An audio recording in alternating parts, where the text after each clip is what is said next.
Bismillahirrahmanirrahim. Assalamualaikum warahmatullahi wabarakatuh. Syukur alhamdulillah kita bisa berjumpa lagi di channel ini.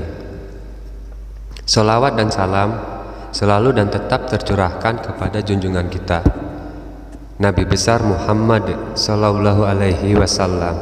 Allahumma sholli ala sayyidina Muhammad wa ala ali sayyidina Muhammad. Sahabat beriman yang dirahmati Allah, ternyata fenomena telinga bersuara nying atau berdengung telah menjadi pertanyaan umum bagi banyak orang, terutama umat Islam.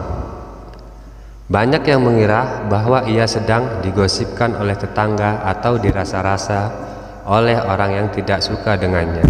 Namun, menariknya 1400 tahun yang lalu, Nabi Muhammad juga telah membahas fenomena telinga berdengung ini.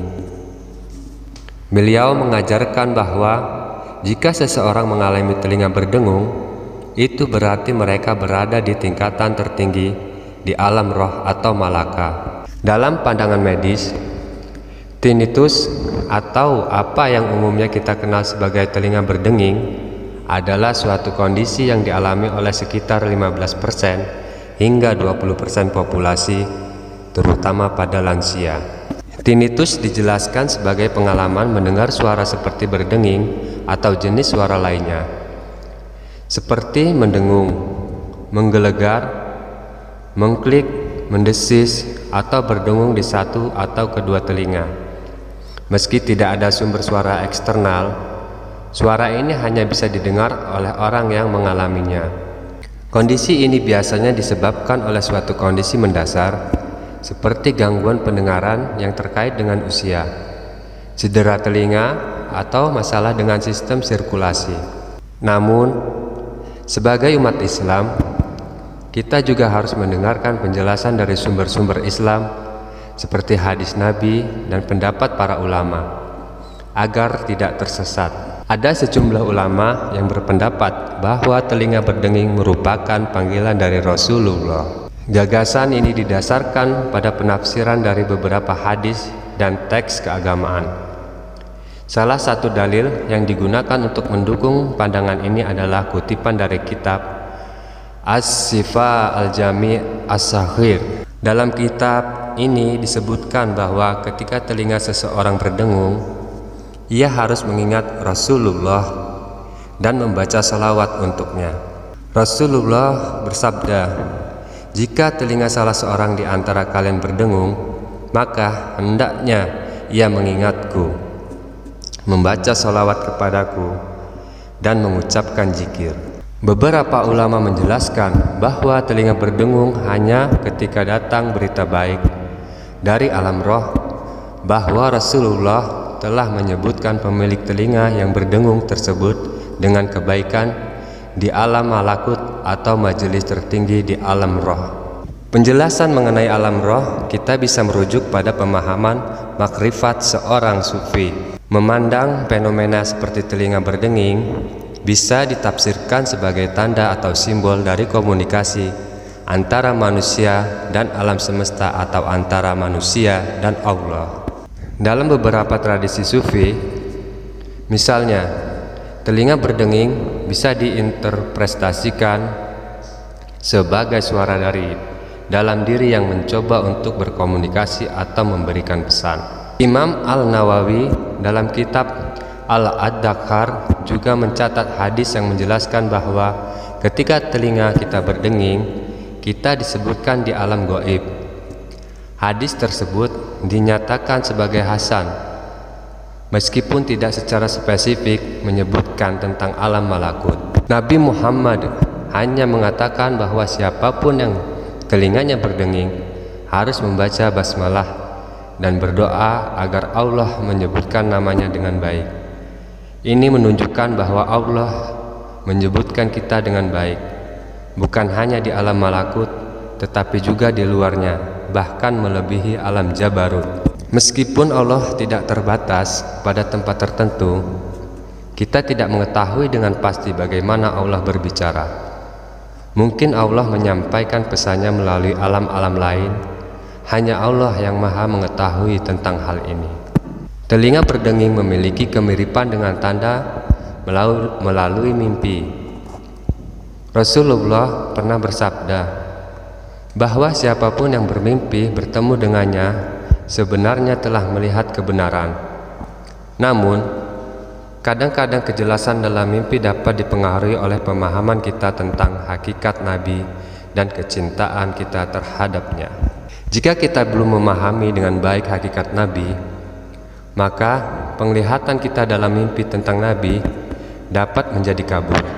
Namun, Rasulullah menegaskan bahwa di akhir zaman, hampir semua mimpi orang yang beriman adalah benar. Mimpi ini merupakan warisan dari para nabi dan termasuk dalam ilmu inti yang dihormati oleh para ulama.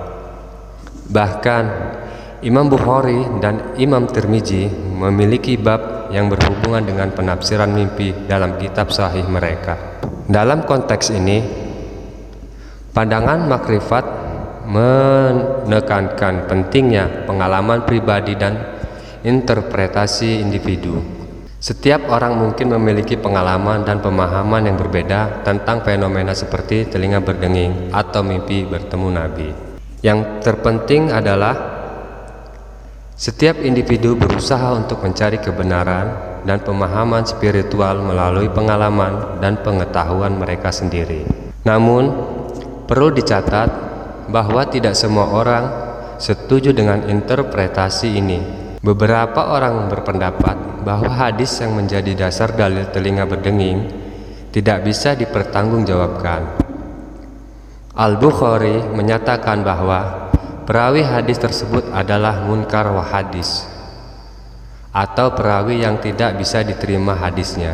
Selain itu, dalam hadis tersebut tidak ada keterangan bahwa telinga berdenging adalah tanda panggilan Rasulullah. Hadis tersebut hanya berisi anjuran untuk membaca sholawat ketika telinga berdenging.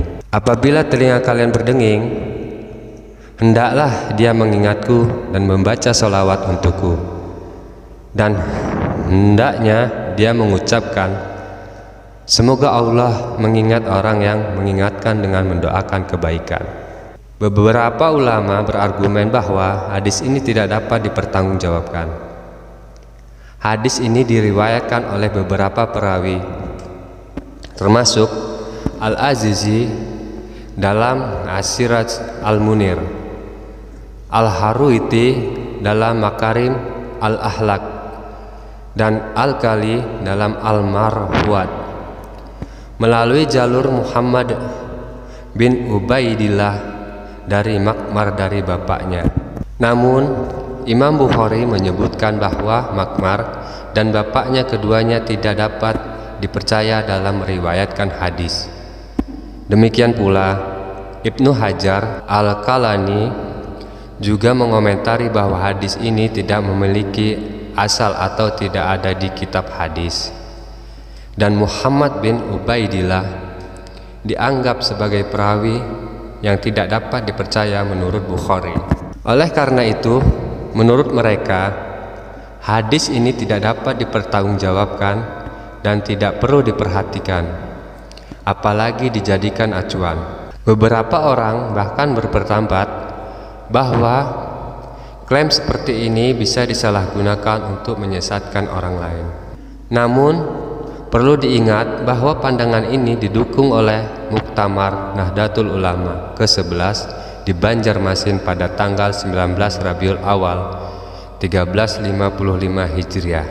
Dalam muktamar tersebut dijelaskan bahwa suara dalam telinga menunjukkan bahwa Rasulullah sedang menyebutkan orang tersebut dalam perkumpulan yang tertinggi atau dalam malakut agar ia ingat kepada beliau dan bersolawat kepadanya. Namun, ini tidak berarti bahwa setiap kali telinga seseorang berdenging itu adalah tanda Rasulullah sedang memanggil. Bisa saja telinga berdenging disebabkan oleh pengaruh yang lain, seperti kondisi medis atau hal lain yang tidak diketahui.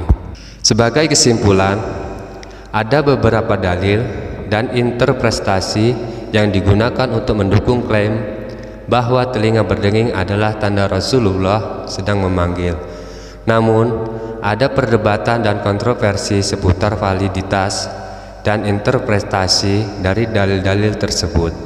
Oleh karena itu, penting untuk selalu melakukan penelitian dan kritik secara mendalam sebelum menerima informasi semacam ini. Yang terpenting adalah menyimak setiap pembahasan secara tuntas.